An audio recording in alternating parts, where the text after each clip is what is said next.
Hello दोस्तों, welcome कि आपको मेरे यूट्यूब चैनल में। मैं हूं शाहिद और आप देख रहे हैं टेक्निकल शाहिद अली चैनल। दोस्तों, डेटाबेस मैनेजमेंट सिस्टम के आज इस सीरीज़ में हमारा जो टॉपिक है वो आर्न डिलीट सेट नल है कि आर्न डिलीट सेट नल क्या होता है।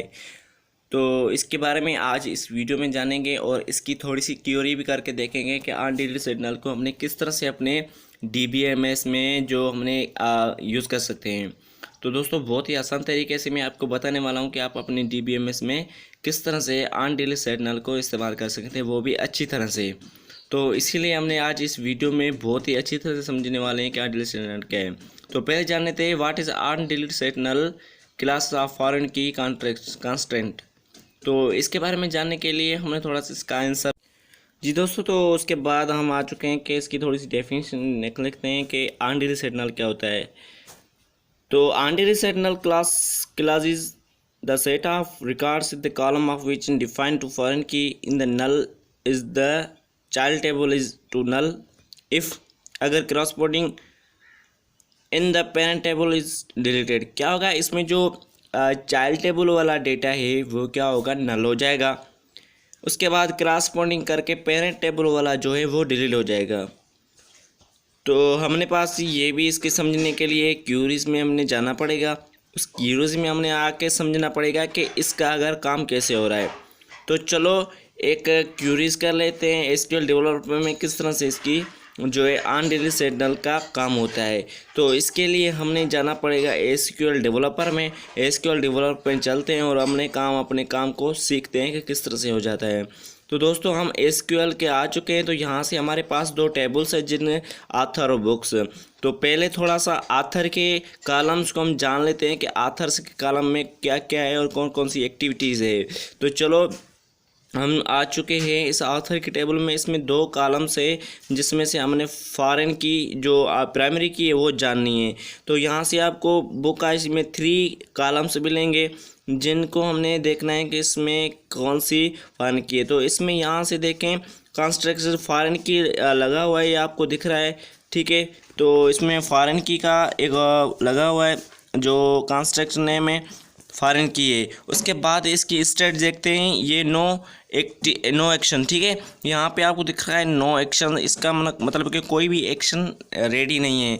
तो इसी प्रॉब्लम को सॉल्व करने के लिए हमने जो देखना है कि इसके आथर के कितने जो डेटा है उसमें कितना सा उसकी एक्टिविटीज़ है। तो यहाँ पे आप देखें फर्स्ट कॉलम में 1 बॉब, ठीक है। इस 1 बॉब की स्टेट्स को जान लेते हैं। तो चले हमने एक अलग ही टेबल बना के जो इसका डेटा सीख लेते हैं कि इस तरह का काम किस तरह से होता है। तो इसको साइड में रख लेते हैं, ठीक है दोस्तों। तो अभी हमने यहाँ से क्यूरी को स्टार्ट करना है जिसमें से हमने DBMS का काम स्टार्ट करना है।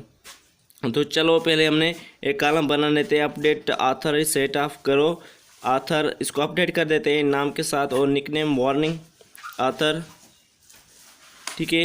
इसकी क्यूरीज लिख लेते हैं। ये देखें हमारे पास टेबल रा इज अपडेटेड, मतलब कि हमारे पास ये देखें रा अपडेट हो गया। इसका जो हमने चेंज कर दिया था, जो आथर नेम था उसका हमने चेंज कर दिया, ठीक है। अभी हमने थोड़ा सा और अपडेट करते हैं, set update from other ID। ये देखें दोस्तों, एरर्स आ रहा है, until set you can be about up can not drop is printed table.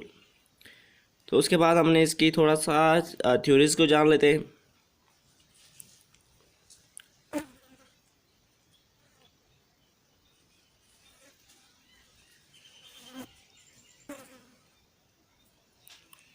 उसको एक एरर आ रहा है, इस एरर को हैंडल करने के लिए हमने अपने एरर्स को हैंडल कर लेते हैं।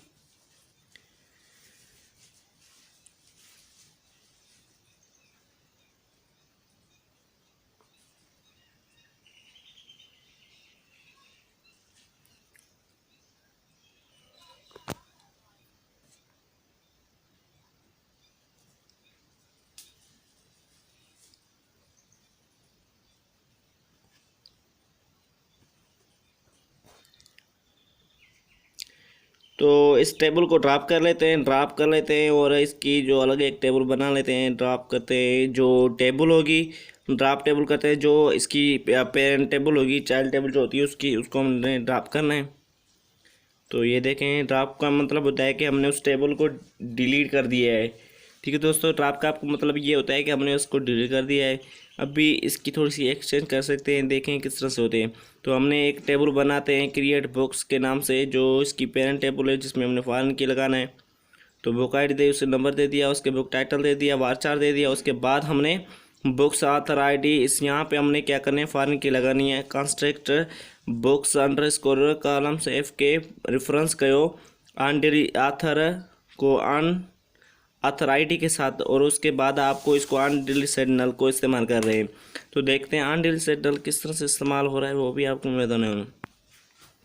तो चलो इस क्यूरीज को हमने थोड़ा सा रन कर लेते हैं, थोड़ा सी इसकी सेटिंग कर लेते हैं। तो आई होप कि आपको समझा रही होगी कि जो हमारे पास डेटा होता है पेरेंट टेबल का, वो हमारे पास नल हो जाता है और उसका डिलीट हो जाता है। हमारे पास टेबल क्रिएट हो चुकी है, तो इसके लिए हमने जिस टेबल को ड्रॉप किया था दोबारा उसी टेबल को बनाने के लिए हमने ऑन डिलीट नल को इस्तेमाल किया। तो हमारा इस्तेमाल हो चुका है। इसके बाद हमने इसकी थोड़ी सी क्यूरीज को जान लेना है। तो ये देखें, यहाँ पे ऑन डिलीट नल जो लगाया था उसको हमने अपडेट किया था। अभी हमने इसका टेबल नेम बुक्स इसको सिलेक्ट करके इसको अभी कॉल कर रहे हैं कि select construct name construct type and daily regular from the user construct where is table name equal books. ठीक है, तो इसको हम कॉल करके देखते हैं। ये देखें हमारे पास कॉल होकर आ गया, सेट नल हो गया है। ठीक है, देखें बुक को कॉलम नंबर एफ की फ्रॉम की लगा हुआ है, उसके बाद ये आर है और उसके बाद सेट ऑफ नल है। देख रहे हैं आपको, इसके हमने इसकी जो है सेट ऑफ नल कर दिया। तो इस तरह से आप अपने काम कर सकते हैं और इस तरह से अपने इसको यूज़ कर सकते हैं। तो थोड़ा सा हम थोड़ी और क्यूरी को थोड़ा सा जान लेते हैं कि किस तरह से हमने इस क्यूरीज को यूज़ करना है। थोड़ा सा इसमें डेटा इंसर्ट कर लेते हैं। ठीक है दोस्तों, ये मल्टीपल डेटा इंसर्ट करने का तरीका भी मैं आपको बताऊंगा कि मल्टीपल डेटा किस तरह से इंसर्ट कर सकते हैं। चलो जी, हमारे पास कुछ रॉस जो इंसर्ट हो चुके हैं, जिनकी हमने अभी क्यूरीज देख लेनी। यहाँ से वो जो रॉस है इंसर्ट नहीं हुए थे, इसको दोबारा इंसर्ट कर दिया। देखा हमारे पास इंसर्ट हो गया। अभी हमने टेबल में जाके टेबल में डेटा जो है देखना है। ये देखें हमारे पास जो डेटा हमने इंसर्ट किया वो आ चुका है। तो इसकी स्टेट्स भी हमने अच्छी तरह से जान ली है। तो आज के लिए इतने काफ़ी थे। इस बार मैं वाचिंग वीडियो।